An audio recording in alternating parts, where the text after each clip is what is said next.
there are enough storms in this state where 7 to 10 days worth of storms is more than enough water for the entire state. If you 7 or 10 days? 7 to 10 days, if you could move it through the system and had enough storage to fill up.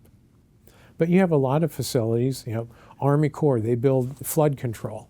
And so their little manuals tell them, oh, we need X amount of space so there's no flood. So they'll let water run out to the ocean.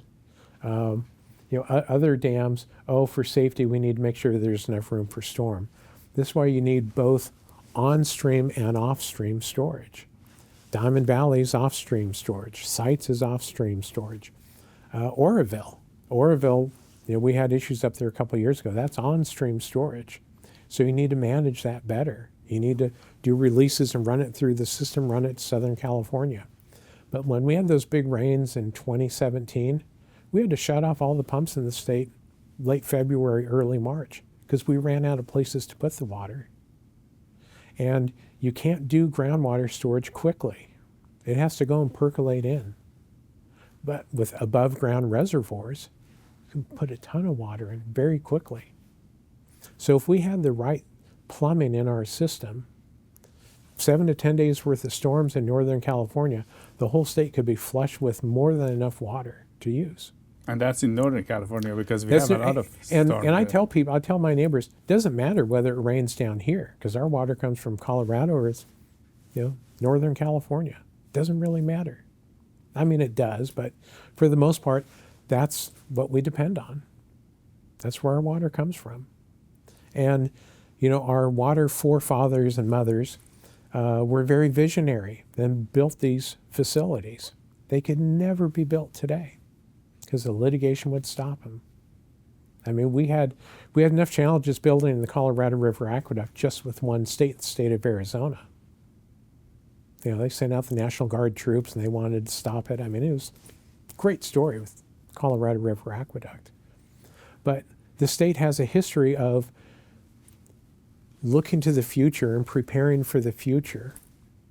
And we had a water system and a state that did that up to 1973, and then we stopped. Fortunately, Metropolitan still looks ahead and is still trying to find ways of generating more storage and more water. But as long as the state is up there calling the shots, saying, no, you don't need this, don't need that, litigation stops this, stops that, it's a world of hurt.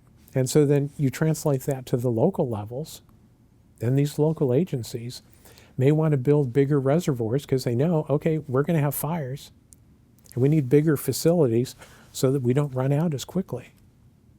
Or we need permanent backup generators to keep them full, keep moving it up because we're going to lose electricity. If you can't do that, we're in a world of hurt. And that fire was out of control so quickly, so fast.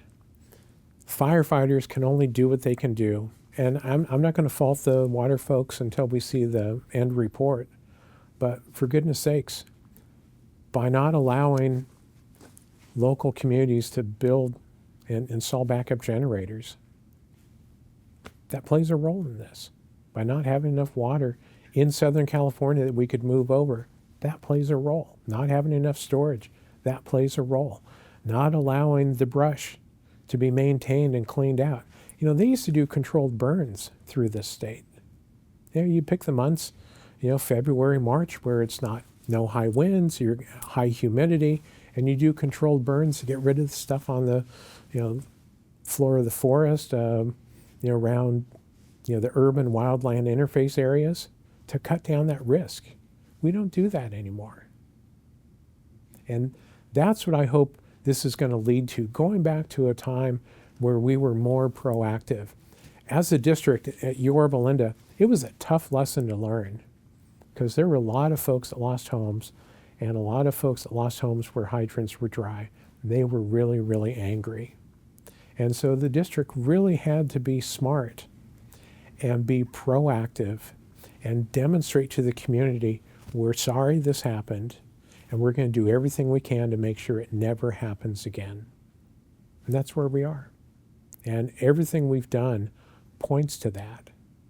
And minimizing risk. If I could be king for a day, I would let us build a 50-foot barrier between the state park and all of the properties along our eastern and northern border, and then allow for brush removal. Not clear cut or anything like that, but just do smart. If they're dead bushes, pull them out, because they're just doing nothing other than waiting to burn. When you see those numbers, you say you look at the data, you see the numbers, but then you kind of hear that we have to conserve more instead of building these reservoirs. How does that make you feel? It's frustrating, because we had a wonderful, robust system, and we had a plan to keep it wonderful and robust, and we stopped building in 1973. Now, CEQA and all that, NEPA came on board in 72, 73, and that litigation has been used to stop progress in a lot of those. I'm a member of the Colorado River Water Users Association, which, 7 basin states for the Colorado River. And there are Indian tribes that are very active now. And they're building these fantastic projects. They're building them quickly. They don't have the EPA to deal with. They don't have Cal EPA to deal with. They build what they need. And I'm not saying we need to be irresponsible. I believe we need to be very good stewards.